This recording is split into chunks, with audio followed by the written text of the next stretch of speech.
ഇന്നലെ ഒരു പൂച്ചനെ കൊണ്ട് പെണ്ണാണ് എന്തതിന് പറ്റിയത്? അണ പട്ടിയ ചേരയും കടിക്കും. അങ്ങനെ കടിക്കുന്ന ചേരയായിരുന്നില്ല അത്.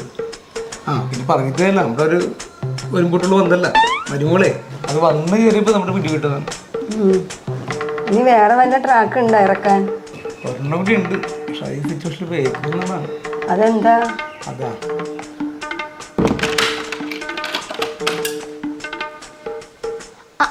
അങ്കിള് തന്നെയും പോയില്ലായിരുന്നാ? ഞാൻ നിങ്ങൾ പോയി കാണുന്ന ഓർത്ത് എനിക്ക് മാത്രം തിന്നാനുള്ള ഭക്ഷണം മേടിച്ചുകൊണ്ടാ വന്നത്. എന്തായാലും അടുക്കളയിലെ സാധനങ്ങളൊക്കെ തീർന്നിരിക്കണേണല്ലോ, കുറച്ച് ദിവസത്തേക്ക് ഞാൻ ഒറ്റയ്ക്കായിരിക്കും. അപ്പൊ എനിക്ക് വേണ്ടത് മാത്രം ഓർഡർ ചെയ്ത് വാങ്ങിച്ച് കഴിച്ചാൽ മതിയില്ല, അത്രയും പണിയും കുറഞ്ഞു കിട്ടി. അല്ല മോളെ, അപ്പൊ ഞങ്ങൾക്ക് അതാ ചോദിച്ചേ, നിങ്ങളിന്ന് പോണെന്ന് പറഞ്ഞിട്ട് എന്താ പോവാഞ്ഞെന്ന്? അതെ, മോള് പറഞ്ഞ പല കാര്യങ്ങളും ഞങ്ങൾക്ക് കുറേ തിരിച്ചറിവുകൾ തന്നു. എങ്ങനെ?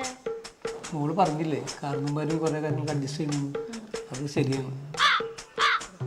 മാത്രമല്ല, ഒരു വീട്ടിൽ ചെന്ന് കഴിഞ്ഞാൽ ആ വീടിന്റെ രീതിയായിട്ട് പൊരുത്തപ്പെടണമെന്ന് മോള് പറഞ്ഞില്ലേ, അതും സത്യം. അപ്പൊ ചുരുക്കി പറഞ്ഞ അങ്കിളിന് ആന്റിക്ക് ഇവിടുന്ന് പോവാനുള്ള ഉദ്ദേശം ഇപ്പോഴും ഇല്ല. കുഴപ്പമില്ല, അപ്പൊ ഒരു പടയായി. അങ്കിൾ എനിക്ക് വേണ്ടിയിട്ട് ഒരു പാക്കറ്റ് പാല് വാങ്ങിച്ചുകൊണ്ട് അത് അങ്കിൾ കൊണ്ടുവരുമ്പോൾ ആന്റി എനിക്ക് അതിൽ നിന്നൊരു ചായ ഇട്ടാട്ടോ.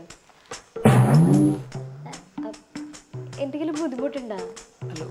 ബുദ്ധിമുട്ടുണ്ടെങ്കിൽ ഇപ്പൊ പറയണം, എന്നിട്ട് വേണം എനിക്ക് എന്റെ പപ്പേനെ വിളിച്ചിട്ട് നിങ്ങളെ ഇവിടുന്ന് വിടാനുള്ള ഏർപ്പാട്. എന്ത് ബുദ്ധിമുട്ട്?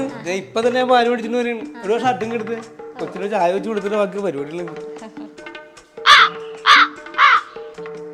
അല്ല ആന്റി, വാഷിംഗ് മെഷീൻ ഉപയോഗിക്കാൻ പോണേണാ? ഇനി ഇതങ്ങോട്ട് മറന്നേക്ക്. ഇന്നലെ വന്ന കറണ്ട് ബില്ല് കണ്ട, 3 പേര് താമസിക്കുന്ന വീട്ടിൽ 5500 രൂപ. മറ്റത് പപ്പ അമ്മ ഞാനും ചേച്ചി എല്ലാരും കൂടി ഇവിടെ നിന്നിട്ട് ഒരു 2500 രൂപ തികച്ചായിട്ടില്ല. ഇതൊക്കെ ആരെടുത്തടയ്ക്കുമെന്ന് ഓർത്തിട്ടാ. അങ്കിളിന്റെ ആന്റിയുടെ കയ്യിലുണ്ട് എടുത്തടയ്ക്കാനായിട്ട്.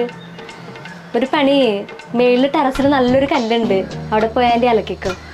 പിന്നെ മറക്കണ്ടട്ടോ, ആ ബക്കറ്റിൽ എന്റെ 2 നുടുപ്പും കൂടി ഉണ്ട്, അതും കൂടി ഒന്ന് അലക്കിയേക്കട്ടെ. എന്താ ആന്റി മുഖം വല്ലാണ്ടിരിക്കണേ? എന്തെങ്കിലും ബുദ്ധിമുട്ടുണ്ടാ? ഇല്ല ഇല്ല. അപ്പൊ പിന്നെ അലക്ക് കഴിഞ്ഞ് വന്നിട്ട് രാത്രിത്തേക്കുള്ള ഫുഡും കൂടി ഒന്ന് റെഡി ആക്കണം. ഞാൻ ജോലിയുടെ കുറച്ച് കാര്യങ്ങളായിട്ട് തിരക്കിലായിരിക്കും.